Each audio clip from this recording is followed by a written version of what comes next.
During times of celebration, words rarely escape us. It's easy to give friends and family felicitations and warm wishes. But what do we say during times of difficulty and loss? Let's welcome back Heidi Dunstan, grief educator and author of Lean In, New Ways to Connect and Cope with Grief and Loss. Good to have you with us. Thanks so much for having me. So those are tough topics to touch, and a lot of people just don't even know how to act. So where do you begin? Lots of times I usually just say, hold space and listen. Because lots of times when we see somebody who's grieving, we often want to relate it to our own grief, which then looks like comparison. Yeah. And so just hold space. It's all about me then, yeah. Right? Yeah. Yeah. Oh, I understand grief. My grandma died, or my goldfish died, or do you know, yes. right? And it can come really at an inappropriate time when somebody's first going through grief. So lots of times we broach that conversation because somebody has just passed or something significant has just happened. And so really looking at just holding space. Yeah. Hey, I see this is hard right now. Yeah. How can I support you? Yeah. Not call me if you need me. Right. Yeah. That's a big one. A lot of people, they don't want to commit too much. And I've even caught myself doing that from time to time. I think there's why is there an awkwardness around supporting someone who's grieving? I think there's a couple reasons. One is it makes us think about our own mortality.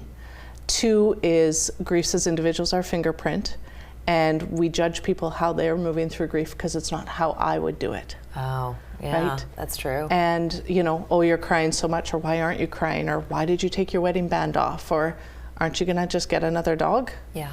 Kind of just as inappropriate as saying, aren't you going to have another baby? And so we tend to judge, which really stops that level of connection that we need in terms of grief. And then I think the third reason is that we know that the words matter, and we've never been taught what the words are. We've never said, hey, you know, that actually stung, that hurt.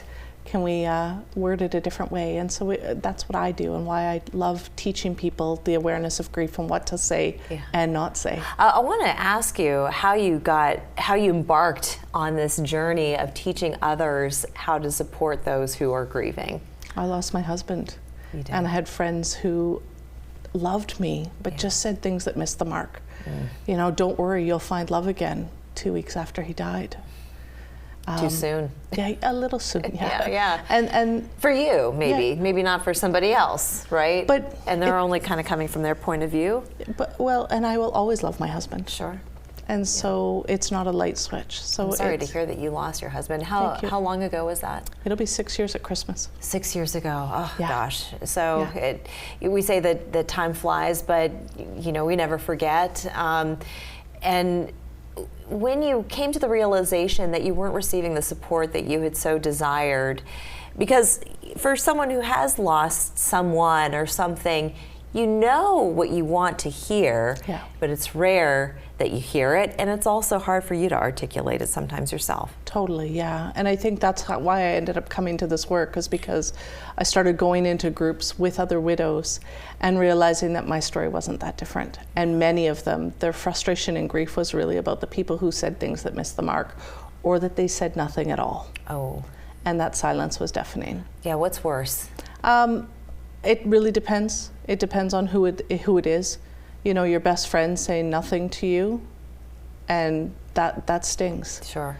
But somebody like a taxi driver saying the wrong thing, you can kind of brush that off some days. And it really depends on where you're at too in your grief. That is true. And so I realized that we aren't equipped. We've never been taught this. And I could go and become a grief coach and help one-on-one grievers, but really I want to make a bigger impact and be able to know that other grievers have people who love them, having the tools to support them.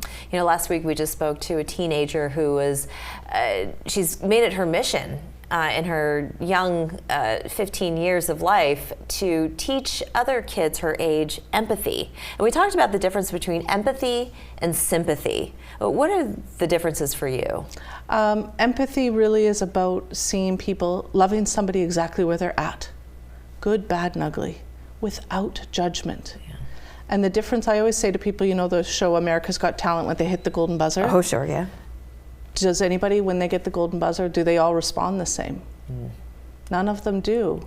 And we never judge how they move through their celebration of that moment. Right. But we do judge how people move through pain. Yeah, yeah. And we need to let go of that judgment. And how do you support someone who's inconsolable? Because I think that's a tough one too, is you want to lend your ear, a helping hand, a shoulder to cry on, but when they're so inconsolable, what do you do in that case? Hold space. Yeah. I see that this is hard.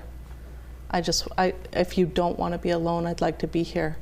We can't fix it. Yeah.